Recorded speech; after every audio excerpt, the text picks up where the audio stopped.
Hello students, हम लोगों ने फर्स्ट लॉ ऑफ थर्मोडायनेमिक्स को कंप्लीट कर लिया है।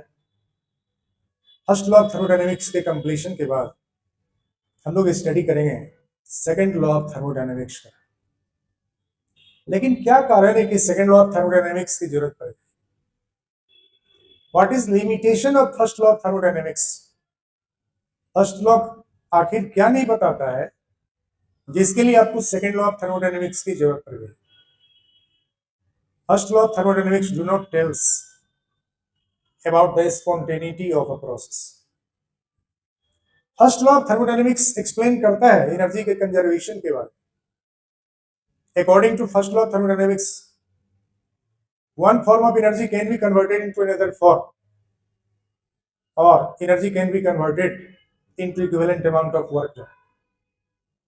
But it do not tells why any process tend to take place naturally. कोई प्रोसेस नेचुरली किसी डायरेक्शन में क्यों होता है? जैसे हम बोले हीट का flow hot body to cold body की तरफ होता है, या body at high temperature to body at low temperature होता है। एक बॉडी जो हाई टेम्परेचर पर है और दूसरा बॉडी जब लो टेम्परेचर पर है, दोनों एक दूसरे के कांटेक्ट में आते हैं, तो हीट का flow hot body to cold body की तरफ, या body at high temperature to body at low temperature की तरफ होती है। इस बात को first law of thermodynamics describe नहीं करता है कि हीट का flow higher temperature to lower temperature की तरफ क्यों होता है, या वाटर का फ्लो हायर लेवल से लोअर लेवल की तरफ होती है। वाटर का फ्लो हायर लेवल से लोअर लेवल की तरफ अपने आप होती है, नेचुरली होती है, लेकिन लोअर लेवल से हायर लेवल की तरफ वाटर अपने आप नहीं जाती। लोअर लेवल से हायर लेवल की तरफ वाटर के फ्लो के लिए आपको कुछ एक्सटर्नल एजेंसी का हेल्प लेना पड़ता है। जैसे आप पंपिंग करते हैं, अपने आप नेचुरली वाटर लोअर लेवल से हायर लेवल की तरफ नहीं जाते हैं, बट हायर लेवल से लोअर लेवल की तरफ वाटर अपने आप आ जाते हैं। Why? It is not explained by the first law of thermodynamics. यदि दो गैस को दो सेपरेट वेसल में ले लिया जाए और एक नैरो ट्यूब से उस दोनों वेसल को कनेक्ट कर दिया, तो दोनों ही गैस एक दूसरे में मिक्स हो जाता है। बट एक मिक्सचर ऑफ गैस को आप यदि एक खाली सिलेंडर के साथ उसको कनेक्ट कर दीजिए, दूसरे वेसल से आप कनेक्ट कर दीजिए ताकि वो मिक्सचर ऑफ गैस सेपरेट हो जाए, तो ये अपने आप नहीं हो सकता। तो गैस का diffusion it take place according to their own, अपने आप हो जाता है। लेकिन मिक्स्ड गैसेस, डिफ्यूज्ड गैसेस एक दूसरे से सेपरेट अपने आप नहीं होते। What is reason behind? इसके पीछे क्या कारण है कि कोई प्रोसेस नेचुरली होते हैं किसी डायरेक्शन में, तो क्यों होते हैं? नेचुरली जब कोई प्रोसेस किसी डायरेक्शन में होता है, हम लोग उस तरह के प्रोसेस को स्पॉन्टेनियस प्रोसेस बोलते हैं। Spontaneous process is that process which take place naturally. For example, flow of heat from body at high temperature to body at low temperature. Flow of water from higher level to lower level. These are a spontaneous process. It take place naturally. It take place without help of any external agency. It take place without support of any external agency. उसी तरह से diffusion of gases, gas का एक दूसरे में mix हो जाना, एक स्पॉन्टेनियस प्रोसेस। आप एक एक गिलास फ्रेश वाटर ले लीजिए और उसमें थोड़ा सा कलर गिरा दीजिए, तो बिना हिलाए डुलाए आप उसको वॉच कीजिए, ऑब्जर्व कीजिए, ये पूरा ग्लास का पानी जो है ये कलर्ड हो जाएगा, बिना स्टैरिंग किए हुए, बिना किसी तरह का डिस्टर्बेंस प्रोड्यूस किए, अपने आप वो कलर पूरे पानी में फैल जाएगा, मिक्स हो जाएगा। लेकिन वो कलर्ड वाटर चाहे कितना भी टाइम तक आप उसको छोड़ दीजिए, वो खुद ब खुद सेपरेट नहीं होगा, वो कलर सेपरेट नहीं होगा वाटर से। क्या है ये? Spontaneous process. तो इस तरह के जितने भी प्रोसेस हैं जो नेचुरली होते हैं, जो बिना किसी एक्सटर्नल एजेंसी के हेल्प के होते हैं, आप इस तरह के प्रोसेस को क्या बोलते हैं? Spontaneous process. लेकिन जो प्रोसेस एक्सटर्नल एजेंसी के हेल्प से होता है, हम लोग उसको क्या बोलते हैं? Non spontaneous process. बहुत से ऐसे प्रोसेस है जो एक्सटर्नल एजेंसी के हेल्प से होता है, जैसे flow of water from lower level to higher level, आप पंपिंग करके ग्राउंड वाटर को अपने रूफ पे ले जाते हैं, तो ये क्या है, नॉन स्पॉन्टेनियस प्रोसेस है, क्योंकि जब तक पंपिंग करते रहेंगे तभी तक वो पानी जाएगा। ठीक उसी तरह से चार्जिंग ऑफ बैटरी, जब आप अपने घर के बैटरी को चार्ज करते हैं तो उसके लिए करंट सप्लाई करते हैं, जब तक करंट सप्लाई करते रहेंगे तभी तक वो चार्ज होगा। करंट सप्लाई बंद कर दीजिए, चार्जिंग बंद हो जाएगा। लेकिन जब पावर कट होती है तो उस बैटरी में अपने आप सेल रिएक्शन स्टार्ट हो जाता है, नेचुरली वो सेल रिएक्शन स्टार्ट होता है, और नेचुरली सेल रिएक्शन स्टार्ट होके उससे इलेक्ट्रिसिटी प्रोड्यूस होना स्टार्ट हो जाती है। तो बैटरी का डिस्चार्जिंग या वर्किंग ऑफ बैटरी ये एक स्पॉन्टेनियस प्रोसेस है, लेकिन चार्जिंग एक नॉन स्पॉन्टेनियस प्रोसेस है। तो निश्चित रूप से आप समझ गए होंगे स्पॉन्टेनियस प्रोसेस और नॉन स्पॉन्टेनियस प्रोसेस किसे बोलते हैं। स्पॉन्टेनियस प्रोसेस के लिए ये हो सकता है कि थोड़ी बहुत एनर्जी, जिसको हम लोग एक्टिवेशन एनर्जी बोलते हैं, वह थोड़ा सा आपको देना पड़ जाए। एक बार उस प्रोसेस को स्टार्ट कर देने के लिए मात्र थोड़ा बहुत एनर्जी देना पड़ सकता है, लेकिन एक बार वो प्रोसेस स्टार्ट हो गया तो अपने आप वो कंटिन्यू करता रहेगा। जैसे बर्निंग ऑफ वुड, लकड़ी को जलाते हैं तो पहले थोड़ा देर तक उसको हीट करते हैं, थोड़ा एनर्जी देते हैं, और एक बार जब लकड़ी जल जाती है, एक बार जलना शुरू कर देती है, तो फिर वो तब तक जलती रहेगी जब तक उसको ऑक्सीजन मिलता रहेगा, और जब तक वो सारा फ्यूल, सारा वुड वहां पर मौजूद रहेगा, तो तब तक वो कंटिन्यू बर्न करता रहेगा। तो वो भी क्या है, स्पॉन्टेनियस प्रोसेस। तो किसी स्पॉन्टेनियस प्रोसेस में इनिशियली आपको उस प्रोसेस को इनिशिएट करने के लिए कुछ एनर्जी देना पड़ सकता है, लेकिन एक बार इनिशिएटेड हो जाने के बाद वो प्रोसेस नेचुरली कंटिन्यू होता रहता है। आप इस प्रोसेस को भी क्या बोलते हैं, स्पॉन्टेनियस प्रोसेस। तो कोई भी प्रोसेस जो नेचुरली होगा, जो अपने आप होगा, जो स्वतः होगा, जो किसी एक्सटर्नल एजेंसी के हेल्प के बिना होगा, हम लोग उस तरह के प्रोसेस को स्पॉन्टेनियस प्रोसेस बोलते हैं। और जो प्रोसेस किसी के सपोर्ट से होगा, किसी एक्सटर्नल एजेंसी के सपोर्ट के द्वारा होगा, हम लोग उस प्रोसेस को क्या बोलते हैं, नॉन स्पॉन्टेनियस प्रोसेस बोलते हैं। तो नॉन स्पॉन्टेनियस प्रोसेस और स्पॉन्टेनियस प्रोसेस आप समझ चुके हैं। इस स्पॉन्टेनियस प्रोसेस के लिए जो ड्राइविंग फोर्स है, स्पॉन्टेनियस प्रोसेस के होने के लिए जो ड्राइविंग फोर्स रिक्वायर्ड है वो क्या है। तो पहला ड्राइविंग फोर्स पता किया गया बहुत से प्रोसेस के स्पॉन्टेनियस होने में क्या हो सकता है, तो बताइए इंथैल्पी चेंज। जिस प्रोसेस में जाने से एनर्जी का मिनिमाइजेशन होता है, जिस प्रोसेस में जाने से एनर्जी डिक्रीज करता है सब्सटेंस का, जिस प्रोसेस में जाने से सिस्टम का एनर्जी डिक्रीज करेगा, जिस प्रोसेस में सिस्टम के पोटेंशियल एनर्जी डिक्रीज करेंगे, उस डायरेक्शन में कोई प्रोसेस स्पॉन्टेनियस होता है। जैसे में हीट का flow hot body to cold body की तरफ होता है, और ये तब तक होती है जब तक कि दोनों बॉडी सेम टेम्परेचर पर नहीं आती। तो हॉट बॉडी की तरफ से हीट का फ्लो होता है, एनर्जी का फ्लो होता है कोल्ड बॉडी की तरफ, ताकि हॉट बॉडी के जो एनर्जी है वो मिनिमाइज हो सके, और ये तब तक फ्लो होता रहता है जब तक कि दोनों बॉडी सेम टेम्परेचर पर नहीं आ जाए, मतलब ये इक्विलिब्रियम में नहीं आ जाए। वाटर का फ्लो हायर लेवल से लोअर लेवल की तरफ इसलिए होती है क्योंकि हायर लेवल पे उसका पोटेंशियल एनर्जी ज्यादा होता है, और लोअर लेवल पे आने के बाद उसके पोटेंशियल एनर्जी कम हो जाता है। तो हायर लेवल से जब वाटर का फ्लो होता है लोअर लेवल की तरफ, तो पोटेंशियल एनर्जी उसके मिनिमाइज होता है, और जब पोटेंशियल एनर्जी मिनिमाइज होते हैं तो स्टेबिलिटी क्या होता है, बढ़ जाता है। किसी भी पार्टिकल का स्टेबिलिटी बढ़ता है जब एनर्जी मिनिमाइज होती है। तो पहला क्राइटेरिया यही खोजा गया कि जिस डायरेक्शन में एनर्जी के मिनिमाइजेशन होंगे उस डायरेक्शन में कोई प्रोसेस स्पॉन्टेनियस हो, यानी कि जिस प्रोसेस में जाने से डेल्टा एच का वैल्यू नेगेटिव होगा, यानी कि जिस प्रोसेस में हीट लिबरेट होता है, आप उस डायरेक्शन में बताते हैं कि वो प्रोसेस कंटिन्यू करता है। Many of the process, most of the process उस डायरेक्शन में होते हैं जिस डायरेक्शन में एनर्जी का मिनिमाइजेशन होता है, जिस डायरेक्शन में हीट रिलीज होता है, एनर्जी मिनिमाइज्ड होता है। लेकिन सारे प्रोसेस के स्पॉन्टेनिटी को सिर्फ डेल्टा एच के द्वारा हम डिफाइन नहीं कर सकते। बहुत से प्रोसेस के स्पॉन्टेनिटी को डेल्टा एच के द्वारा हम एक्सप्लेन कर सकते हैं। इस डायरेक्शन में प्रोसेस जाता है, इस डायरेक्शन में डेल्टा एच नेगेटिव होता है। लेकिन वहीं पे बहुत से ऐसे भी प्रोसेस हैं जहाँ पे डेल्टा एच पॉजिटिव होता है और वो प्रोसेस स्पॉन्टेनियस होते हैं, मतलब उस डायरेक्शन में भी वो प्रोसेस होते हैं जिस डायरेक्शन में जाने से उनका एनर्जी इंक्रीज करता है। जिस डायरेक्शन में जाने से एनर्जी इंक्रीज करता है उस डायरेक्शन में भी बहुत से प्रोसेस होते हैं। जैसे कैल्शियम कार्बोनेट को आप हीट करते हैं तभी कैल्शियम ऑक्साइड और कार्बन डाइऑक्साइड बनता है। कैल्शियम कार्बोनेट को जब आप हीट सप्लाई करते हैं तो कैल्शियम ऑक्साइड में और कार्बन डाइऑक्साइड में टूटता है।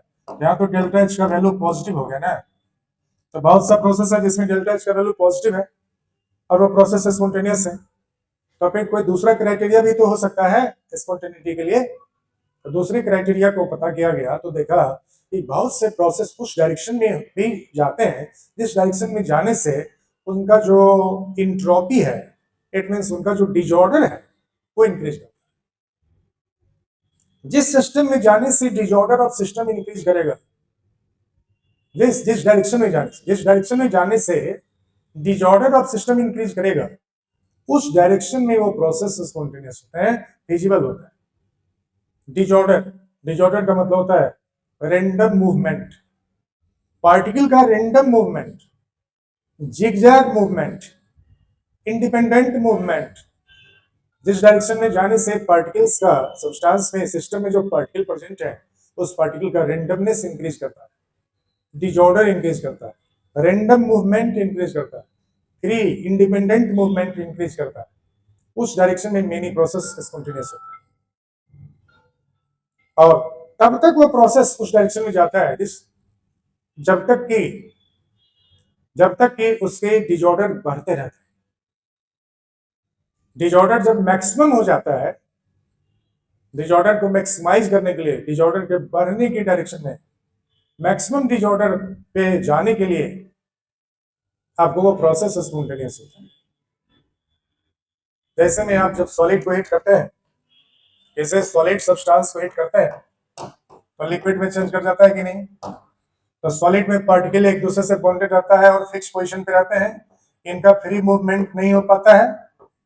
लेकिन जब आप इसको हीट करते हैं ये पार्टिकल अब मूवमेंट में आ जाता है, ये पार्टिकल अब मूवमेंट में आ जाता है। ये लिक्विड है, लिक्विड में पार्टिकल क्या हो गया, अब ये जिगजैग मूवमेंट करना शुरू कर दिया। तो सॉलिड सब्सटेंस को हीट करते हैं तो हीट के एब्जॉर्प्शन के बाद इसका रेंडमनेस क्या हुआ, बढ़ गया, डिजॉर्डर क्या हुआ, बढ़ गया। और लिक्विड सब्सटेंस को जब हीट करते हैं, जब फर्दर आप इसको हीट करोगे, लिक्विड सब्सटेंस को भी आप हीट करोगे, ये गैस में चेंज कर जाएगा।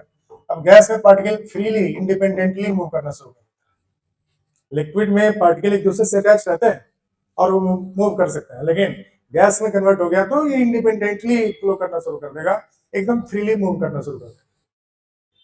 तो गैस में डिजॉर्डर क्या होते हैं, सबसे ज्यादा होती है, और सॉलिड में डिजॉर्डर क्या होते हैं, सबसे कम होती है। तो बहुत से प्रोसेस उस डायरेक्शन में भी जाते हैं जिस डायरेक्शन में जाने से उसका डिजॉर्डर इंक्रीज करता है। मैक्सिमम इंट्रोपी के बढ़ने के डायरेक्शन में एनी प्रोसेस कंटिन्यू करता है। तो सेकंड लॉ ऑफ थर्मोडायनेमिक्स का यह भी स्टेटमेंट है, any process tend to continue in the direction in which entropy change is maximum. इस डायरेक्शन में जाने से इंट्रोपी चेंज मैक्सिमम होगा, इंट्रोपी चेंज पॉजिटिव होगा। इंट्रोपी जिस डायरेक्शन में बढ़ेगा, इट मींस डिसऑर्डर जिस डायरेक्शन में बढ़ेगा, उस डायरेक्शन में वो प्रोसेस स्पॉन्टेनियस होता है। डेल्टा एस पॉजिटिव के डायरेक्शन में बहुत से प्रोसेस होते हैं। तो दूसरा क्राइटेरिया हमारे पास आ गया, इस डायरेक्शन में जाने से डेल्टा एस इंट्रोपी चेंज को बोलते हैं। इंट्रोपी चेंज जिस डायरेक्शन में जाने से बढ़ेगा, इंट्रोपी चेंज का मतलब डिसऑर्डर जिस डायरेक्शन में बढ़ेगा, उस डायरेक्शन में कोई प्रोसेस स्पॉन्टेनियस होते हैं। इस डायरेक्शन में जाने से डेल्टा एस पॉजिटिव होगा, इट मींस फाइनल एंट्रोपी ज्यादा हो जाएगा इनिशियल एंट्रोपी से। तो डेल्टा एस जब निकालेंगे final entropy minus initial entropy, final entropy अधिक है इनिशियल एंट्रोपी से, तो ज्यादा में कम को घटाएंगे तो क्या आएगा, पॉजिटिव वैल्यू। तो दो क्राइटेरिया बताया गया, लेकिन ये दोनों ही क्राइटेरिया बहुत से प्रोसेस के स्पॉन्टेनिटी के लिए, स्पॉन्टेनिटी को एक्सप्लेन करने के लिए सही नहीं हो पाता है। कभी कभी डेल्टा एच का क्राइटेरिया किसी प्रोसेस की स्पॉन्टेनिटी को एक्सप्लेन करता है और कभी डेल्टा एस का क्राइटेरिया स्पॉन्टेनिटी को एक्सप्लेन करता है। लेकिन बहुत सी जगह पर ना तो डेल्टा एस का क्राइटेरिया और ना ही डेल्टा एच का क्राइटेरिया अकेले किसी प्रोसेस के स्पॉन्टेनिटी को फाइनली एक्सप्लेन कर पाता है। तो हम इस दोनों को मिलाकर एक और स्टेट फंक्शन बनाए हैं, entropy change it means delta S और इंथैल्पी चेंज डेल्टा एच, दोनों को मिलाकर हम लोगों ने एक और स्टेट वेरिएबल स्टेट फंक्शन तैयार किया है, उसको बोलते हैं गिब्स एनर्जी चेंज। और गिब्स एनर्जी चेंज का वैल्यू जो डिसाइड करता है फाइनली कि प्रोसेस स्पॉन्टेनियस होगा या नॉन स्पॉन्टेनियस होगा। Any process tend to continue in the direction in which गिव्स energy change is negative, delta G is negative, जो कि डेल्टा एच और डेल्टा एस दोनों पे डिपेंड करता है। डेल्टा एच और डेल्टा एस दोनों को मिलाकर एक क्राइटेरिया बनाया गया, एक स्टेट वेरिएबल बनाया गया, एक स्टेट फंक्शन बनाया गया, जो स्टेट फंक्शन फाइनली डिसाइड करता है कि कोई प्रोसेस स्पॉन्टेनियस होगा, फिजिबल होगा या फिजिबल नहीं होगा इन द गिवन डायरेक्शन। हम लोग अब बारी बारी से यहाँ पर हम लोग नोट भी करेंगे। सबसे पहले हम लोग इंट्रोपी के बारे में समझते हैं। इंथैल्पी के बारे में आप जान रहे हैं, फर्स्ट लॉ में पढ़ चुके हैं। इंथैल्पी के बारे में बहुत कुछ, आज हम लोग पढ़ेंगे इंट्रोपी के बारे में। इंट्रोपी का मतलब होता है measure of disorder of system, measure of the disorder of system. Disorder of system का मतलब measure of the free movement, random motion का जो मेजर है, हम लोग इसी को क्या बोलते हैं, this is called entropy. It is denoted by S, इसको हम लोग एस से डिनोट करते हैं। और जब इसे मेजर करते हैं स्टैंडर्ड टेम्परेचर 298 केल्विन और 1 बार प्रेशर पर, तो इसको हम लोग बोलते हैं स्टैंडर्ड एंट्रोपी। और स्टैंडर्ड एंट्रोपी को मेजर किया जाता है 298 केल्विन 1 बार प्रेशर पर। When it is measured at 298 Kelvin temperature, it means 25 degrees Celsius and 1 bar, then it is called what? It is called as standard entropy। इसको हम लोग standard entropy बोलते हैं। तो आपको एंट्रोपी जो है ये एंथैल्पी के साथ भी रिलेटेड है। Entropy of system is related with enthalpy, ये एंथैल्पी के साथ रिलेटेड है। यदि किसी सिस्टम में रिवर्सिबली यदि Q क्वांटिटी हीट सप्लाई करें, रिवर्सिबली का मतलब आपको बता चुके हैं, रिवर्सिबल प्रोसेस, जो प्रोसेस बहुत बहुत बहुत स्लो होता है, इट मीन्स कोई सडन चेंज उसमें नहीं होता है, बहुत स्लोली कोई प्रोसेस यदि कंटिन्यू हो रही है, इतना स्लो हो रहा है कि आप उसके डायरेक्शन को कभी भी रिवर्स कर सकते हैं, तो आप उसको क्या बोलते हैं, रिवर्सिबल प्रोसेस। यदि रिवर्सिबली Q क्वांटिटी में हीट सप्लाई करते हैं at a temperature T kelvin, तो Q बाई T को ही हम लोग S बोलते हैं। तो S जो है एंट्रोपी जो है, यदि हीट सप्लाई करने से एंथैल्पी चेंज होता है, तो एंथैल्पी चेंज सर्टेन क्वांटिटी में आप हीट सप्लाई करेंगे तो उसका एंथैल्पी चेंज होगा, और एंथैल्पी चेंज बाय टेम्परेचर निकालेंगे, क्या निकलेगा, एंट्रोपी चेंज। तो डेल्टा एस रिलेटेड होता है एंथैल्पी चेंज बाय टेम्परेचर से। Entropy change equal to enthalpy change by temperature. Temperature किसमें रहेगा, केल्विन स्केल में। डेल्टा एच एंथैल्पी चेंज है, जो कि जूल में या किलो जूल में आप एक्सप्रेस कर सकते हैं। तो इसका जो यूनिट होगा, हीट का यूनिट क्या लिखते हैं, जूल, और टेम्परेचर का यूनिट क्या लिखते हैं, केल्विन। ये होता है जूल पर केल्विन। लेकिन एंट्रोपी एक ऐसा स्टेट फंक्शन है जो अमाउंट ऑफ सब्सटेंस पे डिपेंड करता है, ये एक्सटेंसिव स्टेट वेरिएबल। तो ये फिक्स्ड वैल्यू के लिए 1 मोल के लिए जब निकाले जाते हैं, हम लोग क्या लिखते हैं, जूल पर केल्विन पर मोल। 1 मोल सब्सटेंस के लिए मेजर करेंगे एंट्रोपी तो कुछ और होगा, 2 मोल के लिए मेजर करेंगे तो उसका डबल हो जाएगा, 3 मोल के लिए ट्रिपल हो जाएगा, जितना 1 मोल के लिए होगा उसका 3 मोल के लिए क्या हो जाएगा, ट्रिपल हो जाएगा। तो आपको ये मोल पर डिपेंड करते हैं, अमाउंट पर डिपेंड करते हैं, इसलिए हम लोग पर मोल में, जूल पर केल्विन पर मोल में इसको एक्सप्रेस करते हैं, ये इसका यूनिट होता है। एंट्रोपी चेंज भी एक स्टेट फंक्शन है, और स्टेट फंक्शन है तो ये फाइनल एंट्रोपी और इनिशियल एंट्रोपी पर डिपेंड करता है। यानी कि स्टैंडर्ड एंट्रोपी यदि निकालेंगे तो स्टैंडर्ड एंट्रोपी, फाइनल एंट्रोपी और स्टैंडर्ड इनिशियल एंट्रोपी के डिफरेंस इक्वल हो जाए। तो स्टैंडर्ड एंट्रोपी का मतलब होता है कि 298 केल्विन और 1 बार प्रेशर पर जब इसको मेजर करते हैं, इसको स्टैंडर्ड एंट्रोपी बोलते हैं। क्योंकि ये स्टेट फंक्शन है, इसलिए आप फाइनल एंट्रोपी और इनिशियल एंट्रोपी के डिफरेंस से एंट्रोपी चेंज कितना होगा इसको कैलकुलेट कर सकते हैं। यदि डेल्टा एस पॉजिटिव होता है तो किसी प्रोसेस को हम लोग फिजिबल समझ सकते हैं, प्रोसेस इज फिजिबल। यदि डेल्टा एस पॉजिटिव है तो सेकेंड लॉ ऑफ थर्मोडायनामिक्स के अकॉर्डिंग वो प्रोसेस फिजिबल हो सकता है। डेल्टा एस नेगेटिव है तो प्रोसेस को क्या बोलते हैं, इज नॉट फिजिबल। फिजिबल का मतलब हो गया जो, नॉट फिजिबल का मतलब हो गया जो अपने आप नहीं होगा, जो नेचुरली नहीं होगा, जो किसी एक्सटर्नल एजेंसी के हेल्प से होगा। और डेल्टा एस पॉजिटिव है मतलब वो प्रोसेस फिजिबल है जो अपने आप होगा। यदि डेल्टा एस जीरो है हम लोग इस प्रोसेस को अंडर इक्विलिब्रियम में बोलते हैं। इक्विलिब्रियम का मतलब हो गया जहां कोई नेट चेंजिंग नहीं हो रहा है। प्रोसेस इक्विलिब्रियम में मतलब कोई नेट चेंज ऑब्जर्व नहीं हो रहा है। तो डेल्टा एस जीरो मतलब इक्विलिब्रियम, डेल्टा एस पॉजिटिव मतलब फिजिबल स्पॉन्टेनियस। फिजिबल का मतलब ही क्या होता है? स्पॉन्टेनियस, जो अपने आप होगा, नेचुरली होगा। और नेगेटिव का मतलब हो गया नॉन स्पॉन्टेनियस। इस प्रोसेस को हम लोग क्या बोलते हैं? नॉन स्पॉन्टेनियस बोलते हैं। डेल्टा एस का वैल्यू निकालने के लिए फॉर रिएक्शन, किसी रिएक्शन के लिए आप जब निकालते हैं तो आपको प्रोडक्ट का एंट्रोपी कितना है और माइनस रिएक्टेंट का एंट्रोपी, प्रोडक्ट का एंट्रोपी और माइनस रिएक्टेंट का एंट्रोपी। प्रोडक्ट के एंट्रोपी में जब आप रिएक्टेंट की एंट्रोपी को माइनस कर देंगे तो आपको डेल्टा एस मिलेगा फॉर दैट रिएक्शन। और यदि डेल्टा एस पॉजिटिव है तो हम लोग बताएंगे वो रिएक्शन फिजिबल है, स्पॉन्टेनियस है। डेल्टा एस नेगेटिव है मतलब वो प्रोसेस नॉन स्पॉन्टेनियस है। और डेल्टा एस जीरो है मतलब वो प्रोसेस, वो रिएक्शन अंडर इक्विलिब्रियम कंडीशन है। तो इस तरह से आप एंट्रोपी चेंज निकाल सकते हैं और एंट्रोपी चेंज के बेसिस पर प्रोसेस के स्पॉन्टेनिटी को और नॉन स्पॉन्टेनिटी को एक्सप्लेन कर सकते हैं। अगली वीडियो में आपको बताएंगे एंट्रोपी और एंथैल्पी दोनों को कंबाइन करके एक नए स्टेट वेरिएबल बनाए गए हैं।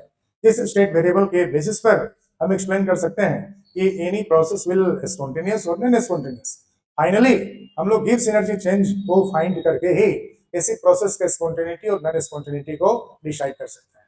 क्योंकि बहुत सी जगह पर एंट्रोपी चेंज का क्राइटेरिया भी फेलियर हो जाता है तो एक्सप्लेन स्पॉन्टेनिटी और नॉन स्पॉन्टेनिटी, और बहुत सी जगह पर एंथैल्पी चेंज का क्राइटेरिया भी फेलियर हो जाता है तो explain the spontaneity and non spontaneity. तो हम दोनों को मिलाकर, इस दोनों ड्राइविंग फोर्स को मिलाकर एक नया जो टर्म बनाए उसको भी हम लोग स्टेट वेरिएबल बोलते हैं और उसको गिब्स एनर्जी बोलते हैं। गिब्स एनर्जी के वैल्यू को फाइंड करके ही हम लोग फाइनली कंक्लूड करते हैं प्रोसेस के स्पॉन्टेनिटी को या नॉन स्पॉन्टेनिटी को। तो वीडियो हमारा लंबा ना हो, आप 15-20 मिनट टाइम देते हैं हमारे वीडियो के लिए तो आपको एक रिफ्रेशमेंट मिल जाता है केमिस्ट्री में और बहुत सी बातों की जानकारी आपको मिल जाती है। साथ साथ आप एनसीईआरटी बुक या जो भी बुक आपके पास अवेलेबल हो आप उनको पढ़िए और हमारे वीडियो जब आप देखते हैं तो दोनों को मिला करके आप कंक्लूड कर सकते हैं। दोनों को मिला के आप कंक्लूड कीजिए कि आपने क्या सीखा और सवाल बनाइए।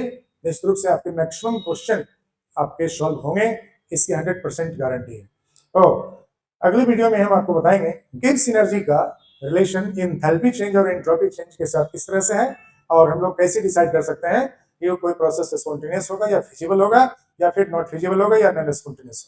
Okay, thank you.